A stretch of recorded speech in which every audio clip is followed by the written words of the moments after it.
Assalamualaikum warahmatullahi wabarakatuh. Apa kabar teman-teman? Semoga sehat selalu dan tetap semangat ya meskipun kita masih aja belajar di rumah.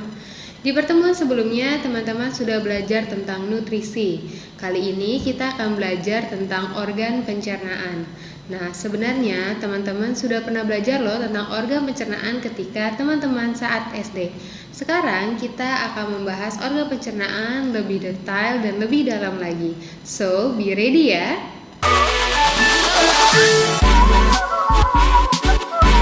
Sistem pencernaan manusia terdiri atas organ utama dan organ tambahan. Organ utama dan organ tambahan bisa teman-teman perhatikan perbedaannya di tabel berikut ini.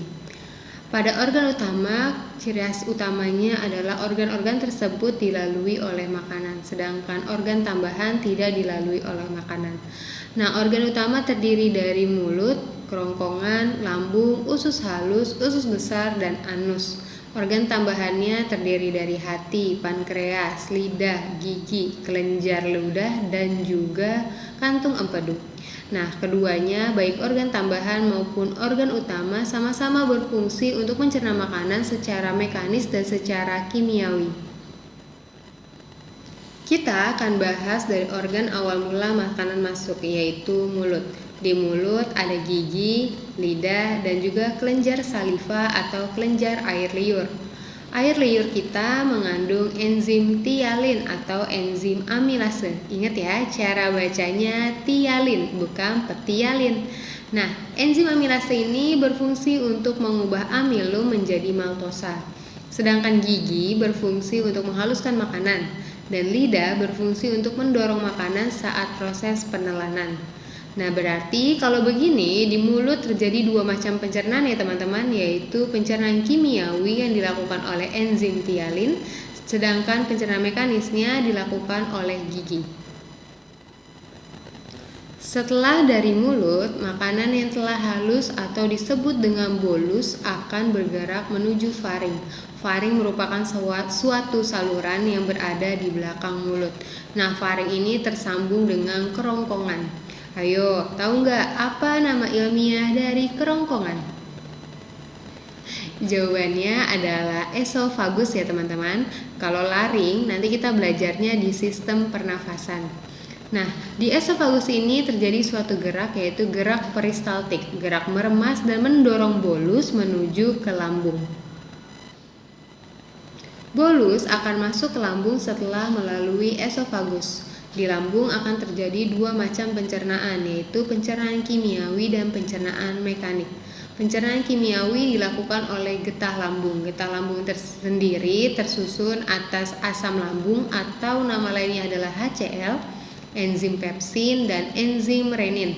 HCl atau asam lambung berfungsi untuk mematikan atau membunuh kuman dan bakteri yang tidak sengaja ikut masuk bersama dengan bolus. Hal ini karena asam lambung memiliki pH yang sangat rendah, yaitu 1-3, sehingga asam lambung dapat membunuh kuman atau bakteri. Sedangkan enzim pepsin berfungsi untuk memecah molekul besar protein menjadi molekul yang lebih kecil, yaitu pepton.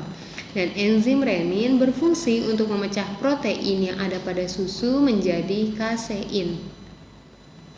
Pencernaan mekanis pada lambung dilakukan oleh 3 lapis otot lambung. Otot-otot ini akan meremas bolus dan getah lambung sehingga terbentuklah kimus. Kimus adalah cairan kekuningan yang merupakan hasil pencampuran dari bolus dan getah lambung.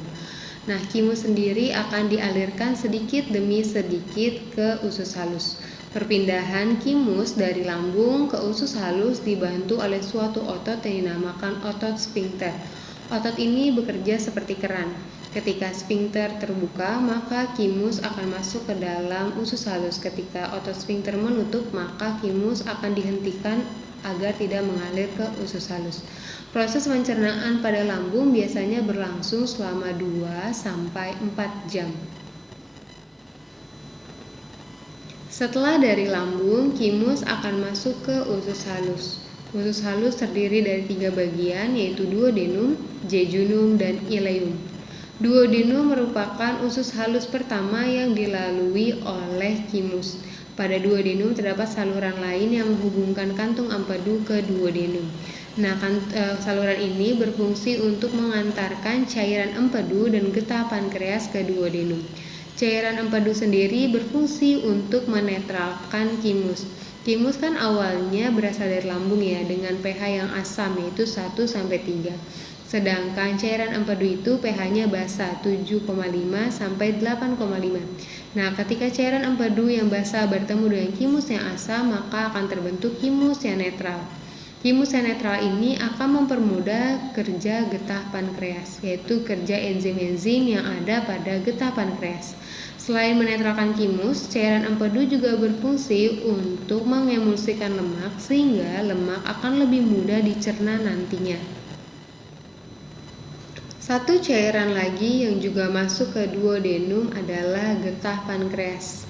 Nah, getah pankreas ini mengandung enzim lipase, amilase, dan tripsin. Enzim lipase berfungsi untuk memecah lemak menjadi asam lemak dan gliserol. Enzim amilase berfungsi untuk mengubah amilum menjadi maltosa, dan enzim tripsin berfungsi untuk mengubah protein menjadi polipeptida. Setelah dari duodenum, pencernaan makanan berlanjut ke jejunum. Jejunum memiliki panjang kurang lebih 7 meter. Wah, ternyata panjang banget ya usus kita, teman-teman. Nah, di jejunum ini masih terjadi proses pencernaan oleh cairan empedu dan getah pankreas. Setelah dari jejunum, maka berlanjut ke ileum. Ileum sendiri memiliki panjang kurang lebih 1 meter. Ileum dikenal sebagai usus penyerapan. Hal ini karena penyerapan sari-sari makanan dan nutrisi itu paling banyak terjadi di ileum. Usus halus sendiri secara umum memiliki bentuk bagian luar maupun dalamnya itu mempunyai tonjolan-tonjolan kecil yang disebut dengan villi. Villi berfungsi untuk memperluas daerah penyerapan sehingga penyerapan nutrisi dan sari-sari makanan itu dapat terjadi secara maksimal. Sisa-sisa sari makanan yang sudah tidak ada nutrisinya akan masuk ke dalam usus besar atau kolon. Perhatikan pada gambar. Kolon atau usus besar terdiri dari 3 bagian. Bagian yang naik yaitu disebut ascendens, bagian yang mendatar disebut transversum, dan bagian turun disebut dengan descendens. Nah, pada bagian ascendens itu terdapat cecum dan umbai cacing. Cecum atau usus buntu berfungsi untuk mendorong sisa-sisa makanan sehingga naik ke atas. Sedangkan umbai cacing berisi sel-sel darah putih sehingga berfungsi sebagai imunitas atau pertahanan diri. Nah, teman-teman, di usus besar ini juga terjadi pengaturan kadar air pada sisa-sisa makanan. Kalau sisa-sisa makanannya terlalu banyak mengandung air, maka usus besar akan menyerap kelebihan air tersebut. Sedangkan kebalikannya, kalau sisa-sisa makanannya terlalu kering, kekurangan air, maka usus besar akan memberikan air kepada sisa-sisa makanan. Di usus besar juga terdapat bakteri Escherichia coli atau bakteri E. coli. Bakteri ini berfungsi untuk membantu proses pembusukan makanan. Selain itu, bakteri ini juga berfungsi untuk menghasilkan vitamin K dan vitamin B12. Nah, setelah itu akan terbentuk yang namanya feses, teman-teman. Feses sendiri akan disimpan di rektum dan baru dikeluarkan melalui anus melalui buang air besar.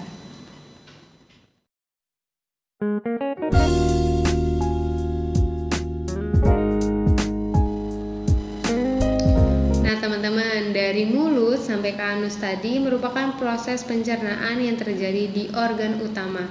Sekarang kita akan belajar tentang organ tambahannya. Ada 3 organ tambahan yang akan kita pelajari, yaitu hati, pankreas, dan kantung empedu. Kita mulai belajar dari hati dulu. Hati merupakan kelenjar paling besar di tubuh kita loh. Nah, hati ini berfungsi dalam proses detoksifikasi, yaitu pengeluaran racun dari dalam tubuh. Selain itu, hati juga berfungsi sebagai organ penyimpanan. Tapi bukan menyimpan namanya dia ya, teman-teman. Hati ini berfungsi untuk menyimpan zat-zat seperti zat besi, vitamin A, D, E, K, dan vitamin B12. Selain itu, hati juga berfungsi sebagai tempat perombakan sel darah merah yang sudah tua. Nah, hasil perombakan sel darah merah yang sudah tua ini menghasilkan bilirubin dan biliverdin. Bilirubin dan biliverdin yang dihasilkan dari perombakan sel darah merah akan disimpan di kantung empedu. Gabungan dari bilirubin dan biliverdin disebut dengan getah empedu. Getah empedu ini berfungsi untuk mengemulsikan lemak dan memberi warna pada urin serta feses kalian. Organ tambahan yang terakhir adalah pankreas. Selain menghasilkan getah pankreas, pankreas berfungsi untuk menghasilkan hormon insulin dan hormon glukagon. Hormon insulin berfungsi untuk mengubah gula darah menjadi gula otot, sedangkan hormon glukagon melakukan kebalikannya, berfungsi untuk mengubah gula otot menjadi gula darah. Demikianlah teman-teman pembelajaran tentang organ yang ada pada sistem pencernaan manusia. Diharapkan teman-teman dapat merangkum fungsi dan ciri khas dari setiap organ yang ada. Di pertemuan berikutnya kita akan belajar tentang gangguan yang ada pada sistem pencernaan manusia. Jadi sampai bertemu di video berikutnya.